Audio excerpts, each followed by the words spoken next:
GT3s don't only crush their competition, they also crush depreciation rates. At the moment, all generations are depreciating at low rates, making them financially savvy purchases compared to their competitors. Let me show you by starting with the current depreciation rates. We go from new to old and start with the US market.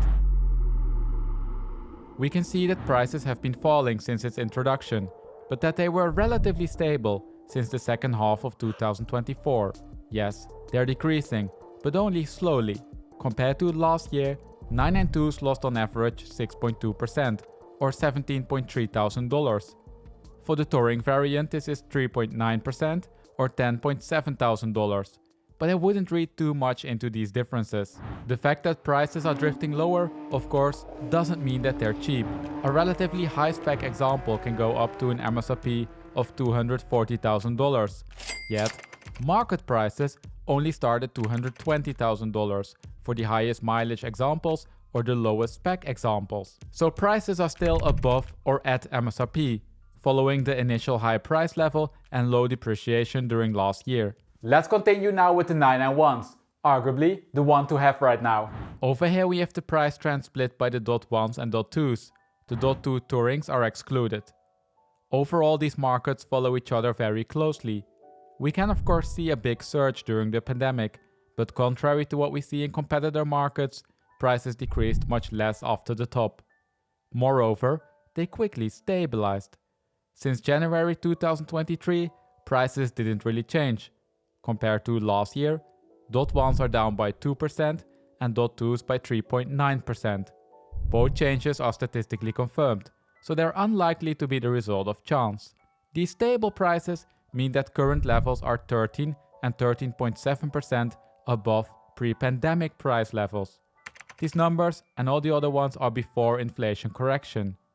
After applying this correction and using the June data, we can see that prices are 5.9 and 4.4% under pre-pandemic levels.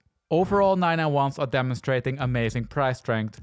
Since July, less than 30% of the cars were for sale for longer than 3 months, and during last month, there were even a few cars for which prices increased while being listed for sale. Overall, this is a good result. Many competitors fell below their pre-pandemic levels already a year ago. If we move to the 997 generation, we can see again strong price trends, but we need to be cautious. 997s in general, and especially the .2s, are extremely rare. Starting with the .1s, we can see that prices hardly decreased from the pandemic market top.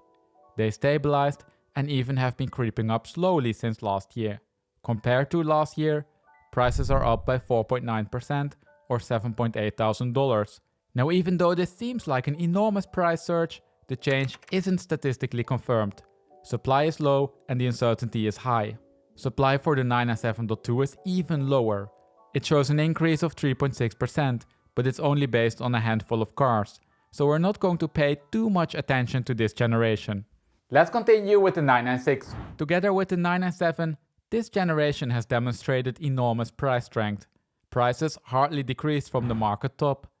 During the last 6 months though, a bit of price weakness crawled its way into the market. As a result, the year-over-year price change is higher than observed during the last years. Prices are down by 6.2%. It's still a bit unclear how significant this decrease actually is. The change isn't fully statistically confirmed, albeit close, and the confidence intervals are down slightly. I don't think there's a reason to panic if you own one, but it's worthwhile to monitor the market closely. We covered now all generations and a fair amount of numbers, so let's pull everything together now and talk about why these GT3s are financially savvy purchases. Over here we can see the year-over-year price changes since January.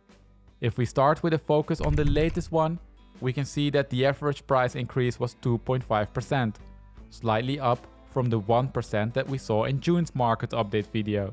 992s and 991.2s started to depreciate marginally quicker, and also the increase in the 997 market flattened, but the uncertainty is extremely high in the latter segment. The rate in the 991.1 market has been stable, between 2 and 5%. In the 996 market we saw an increase in the depreciation rate, and the big question is now if the drop that we see here will continue, and that we'll be looking at a more serious correction. So the situation worsened marginally, but overall the GT3 is still an excellent buy if you're a value-conscious buyer. Depreciation rates should be interpreted relative to its competition.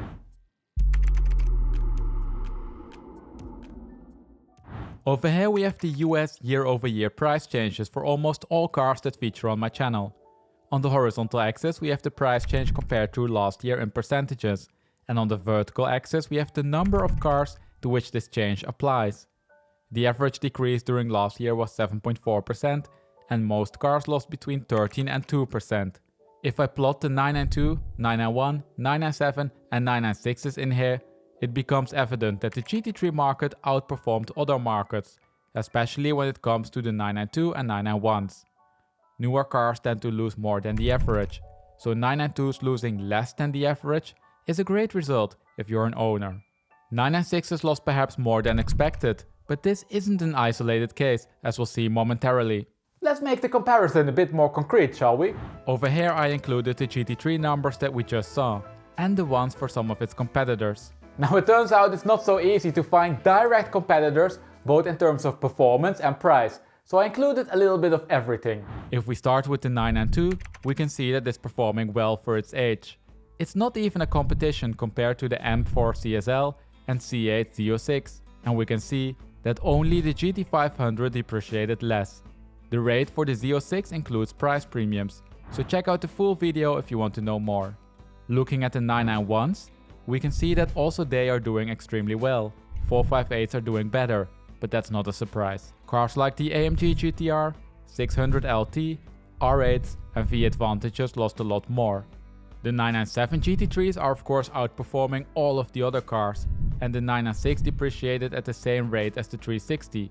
Both cars used to dominate the top of the depreciation leaderboard, but saw a bit of weakness in the last 6 months.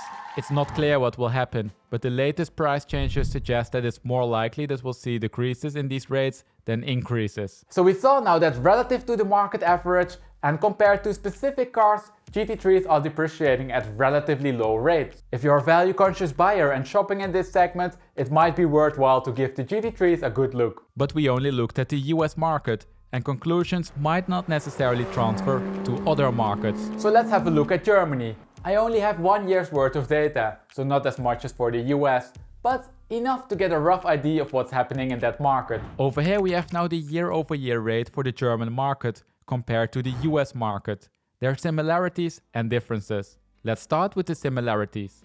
Looking at the relatively new cars, we can see that the rate in the 992 market is approximately the same in Germany. It is 2 percentage points higher.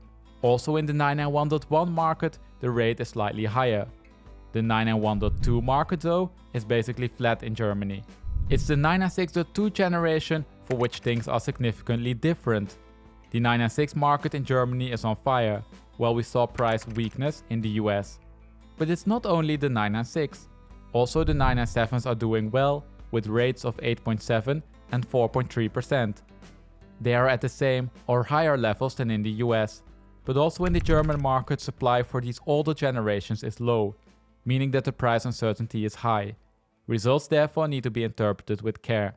Unfortunately, I don't have enough data on the German market to compare the GT3 depreciation rates to the average market rates. But I think it's clear that the rates are low and that especially the older generations are doing exceptionally well. So we saw that prices are holding up relatively well in both markets.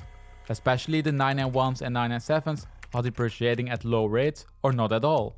That's great news for owners and value-conscious buyers. If you belong to this group, a GT3 should be on your shortlist. 992s and 996s in the US depreciated slightly more, but still relatively little compared to other cars. But we only talked about descriptive price developments. We didn't talk about the future. These price trends in fact can predict the short-term price development to some extent, but not the long-term development. So all the talk about these long-term trends is pure speculation. Then there's of course also the brand new 992.2 GT3. It's slightly more expensive, and that can be a good or a bad thing for 992.1 values. On the one hand, it makes the 992.1 generation look like relatively good value for money, and this could drive demand up. On the other hand, we could see an increase in supply for 992.1s, and this in turn could drive prices down. If we look deep into the 992.1 data, we can find one tiny indication that the market is softening a bit. Over here we have the price change for cars that didn't sell within 3 months. Typically, this is a decent early warning indicator of what might happen to the prices. We can see that with exception of the general market correction in the second half of 22, this rate has been hovering around -2 to -3%. But during the last 6 months, it started to trend down towards the bottom of the historical zone. The confidence interval even points towards a sharper drop. Potentially this could weaken prices in the 992 market. Sellers, after all, deem it necessary to decrease prices on unsold inventory slightly more.